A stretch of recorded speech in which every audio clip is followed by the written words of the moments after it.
নতুন একটি গুরুত্বপূর্ণ ভিডিও নিয়ে চলে আসলাম। ভিডিওটি না টেনে সম্পূর্ণ দেখার অনুরোধ রইল।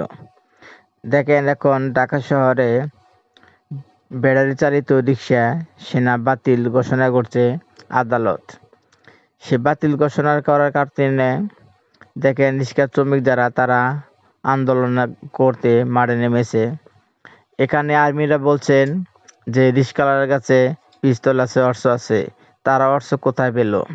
চলুন আমরা সেই ভিডিওটি মনোযোগ দিয়ে দেখে আসি যে রিক্সাওয়ালা আসলে এই অস্ত্র কোনে পেল। সে তো কামাই করে বাতি খেতে পারে না, তাহলে সে অস্ত্র কিনবো কোথায় থেকে?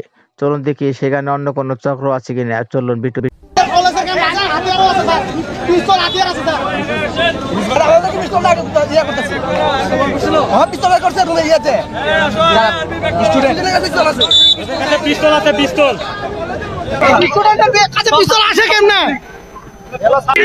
পুলিশ যত্ন দিচ্ছে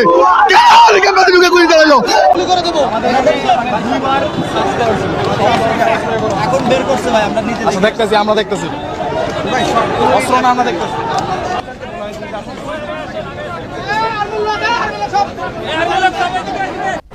ব্যাটারি চালিত অটোরিকশার চলাচল বন্ধে হাইকোর্টের নির্দেশের প্রতিবাদে রাজধানীর বিভিন্ন পয়েন্টে বিক্ষোভ করেছেন অটোরিকশার চালকেরা। এ সময় সড়ক ও রেলপথ অবরোধ করেন তারা। 21 নভেম্বর সকাল থেকেই মোহাম্মদপুরের 3 রাস্তার মোড় অবরোধ করে বিক্ষোভ করেছে অটোরিকশার চালকেরা। বাধা সৃষ্টি করেন ব্যক্তিগত ও গণপরিবহন চলাচলে। ছোট ছোট মিছিল নিয়ে বিভিন্ন সড়ক প্রদক্ষিণ করে মোহাম্মদপুর বাস স্ট্যান্ড এলাকায় বিক্ষোভ করেন এই চালকেরা। এ সময় মোহাম্মদপুর এলাকায় সৃষ্টি হয় তীব্র যানজট।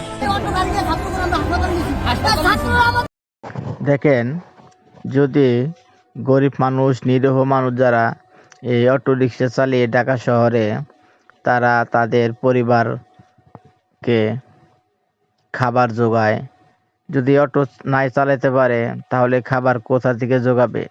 কথাটা সঠিক।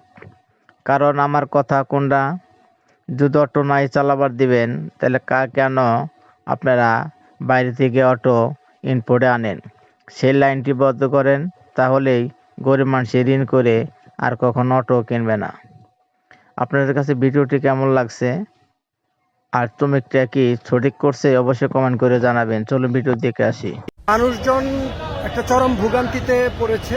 আমরা যদি দেখি শত শত মানুষ মেন রাস্তা ধরেই তারা হাঁটছে। মূলত গুরুত্বপূর্ণ একটি পয়েন্ট, রিক্সা শ্রমিক, ব্যাটারি চালিত রিক্সা শ্রমিকদের অবরোধের কারণে এখানে একটা বড় ভোগান্তিতে পড়েছে নগরবাসী। এখন বলা চলে যে প্রতিদিনই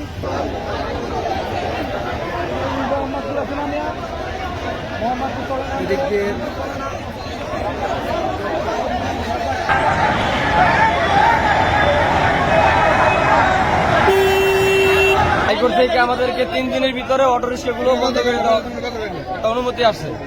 আমরা যারা এই যে অটো চালকরা আছি, আমরা যারা এই যে মানে অটো ড্রাইভার আছি, আপনারা মনে করেন যে সাধারণত এই একটা অটো দিয়া আমরা সাধারণত অটোগুলো হ্যান্ড ক্যাশ টাকা দিয়েও কিনতে পারি নাই।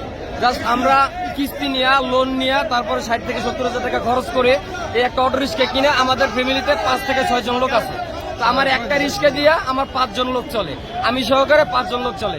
আমারটা বাদ দেই, আমার পার্শ্ববর্তী যে ভাই ব্রাদাররা আছে ওনাদেরকে একটা ফ্যামিলিতে আমি এমনও দেখছি 5 থেকে 7 জন লোক আছে একটা ফ্যামিলিতে, জাস্ট ওই একজনের ভরসা দিয়েই চলে। আসলে ভাই একটা